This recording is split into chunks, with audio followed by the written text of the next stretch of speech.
వక్ఫ్ బోర్డులో నూతన నియామకాలు చేపట్టొద్దని కేంద్ర ప్రభుత్వాన్ని ఆదేశించింది సుప్రీంకోర్టు. వక్ఫ్ ఆస్తుల విషయంలో ఎలాంటి మార్పులు చేయొద్దని మధ్యంతర ఉత్తర్వులు జారీ చేసింది.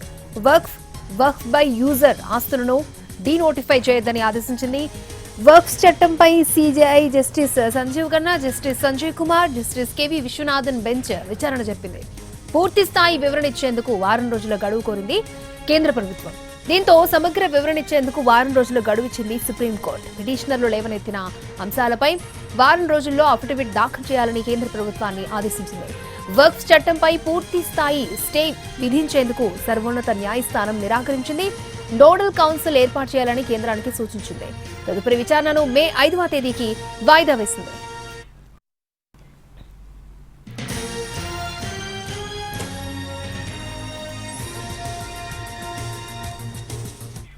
వక్ఫ్ బోర్డులో నూతన నియామకాలు చేపట్టొద్దని కేంద్ర ప్రభుత్వాన్ని ఆదేశించింది సుప్రీంకోర్టు. ఇదే అంశానికి సంబంధించి మరిన్ని అప్డేట్స్ ఢిల్లీ నుంచి మా ప్రతినిధి రాజు మనకి అందించడానికి సిద్ధంగా ఉన్నారు. రాజు,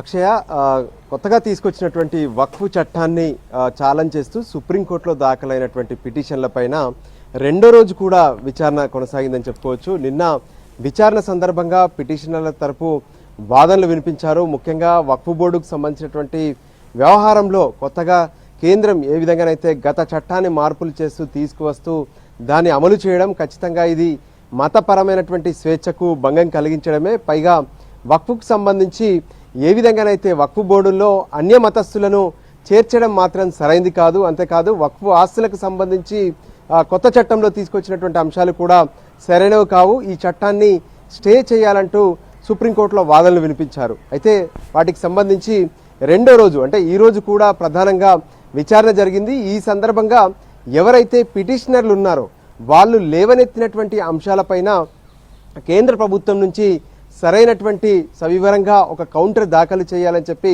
సుప్రీంకోర్టు ఆదేశించింది. దానికి వారం రోజుల సమయం కావాలని చెప్పి కేంద్ర ప్రభుత్వం తరపున సుప్రీంకోర్టులో వాదనలు వినిపించినటువంటి సోలిసిటర్ జనరల్ తుషార్ మెహతా కోర్టును కోరడం జరిగింది. దానికి అనుగుణంగానే వారం రోజుల సమయం తుషార్ మెహతాకి ఇచ్చారు. సో దాని ప్రకారం వారం రోజుల్లో కేంద్రం ఒక కౌంటర్ దాఖలు చేయబోతుంది. అంటే ఎవరైతే ఇప్పటి వరకు పిటిషనర్లు ఉన్నారో ఆ పిటిషనర్లు లేవనెత్తినటువంటి అభ్యంతరాలు వాళ్ళు లేవనెత్తినటువంటి అభ్యంతరాలను కనుక పరిశీలిస్తే ప్రధానంగా ఏ విధంగానైతే వక్ఫ్ ఆస్తులుగా ఇప్పటికే కొన్ని ప్రకటించబడి ఉన్నాయో వాటిని వక్ఫ్ ఆస్తుల నుంచి తొలగించడం అనేది సరికాదు అని చెప్పి వాళ్ళు కోరుతున్నారు. అంతేకాదు వక్ఫ్ బోర్డులు దాంతోపాటు ఏదైతే ఈ కౌన్సిల్కి సంబంధించినటువంటి అంశాల్లో ఎక్స్ అఫీషియో మెంబర్లు కాకుండా రెగ్యులర్ మెంబర్లను అన్య మతస్థులను చేర్చడం మాత్రం సరైంది కాదని చెప్పి వాళ్ళు కోర్టు ముందు వాదనలు వినిపించినటువంటి పరిస్థితి కనిపించింది.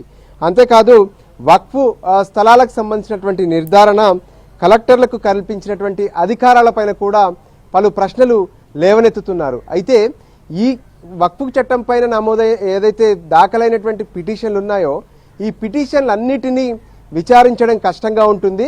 సో ఇందులో ఉన్నటువంటి 5 మెయిన్ పిటిషన్స్ను మాత్రమే విచారిస్తామని చెప్పి సుప్రీంకోర్టు స్పష్టం చేస్తూనే మరోపక్క తదుపరి విచారణ వరకు అంటే మే 5వ తేదీన తదుపరి విచారణ జరగబోతుంది. సో అప్పటి వరకు ఏదైతే వక్ఫ్ ఆస్తులకు సంబంధించి ఎటువంటి నిర్ణయాలు తీసుకోవద్దు, వక్ఫ్ బోర్డుల్లో కొత్త వాళ్ళని ఎవరిని కూడా చేర్చొద్దు అనే అంశాలకు సంబంధించి కీలక ఆదేశాలు జారీ చేశారు. ఇక దీనికి సంబంధించి అంటే ఇప్పటి వరకు కొత్త చట్టం అమల్లోకి వచ్చినప్పటికీ కూడా ఇప్పటి వరకు ఏ విధంగానైతే కొన్ని నిర్ణయాలు జరిగాయో వాటన్నిటిని కూడా యథాతథంగా ఉంచాలన్నారు. అంటే ఓవరాల్గా చట్టం పైన స్టే ఇవ్వడానికి నిరాకరించినటువంటి సుప్రీంకోర్టు ఇప్పటి వరకు తీసుకున్నటువంటి నిర్ణయాలను యాజ్ ఇట్ ఈజ్గా అలాగే ఉంచాలి. సో వక్ఫ్ బోర్డులకు సంబంధించినటువంటి అంశాల్లో ఇప్పటికిప్పుడు కొత్త నిర్ణయాలు వేటిని కూడా అమలు చేయొద్దనే విషయం పైన స్పష్టతను ఇచ్చినటువంటి పరిస్థితి కనిపించింది.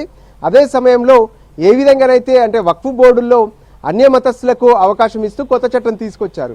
సో కొత్త వాళ్ళని ఎవరిని కూడా చేర్చొద్దనే విషయం పైన కూడా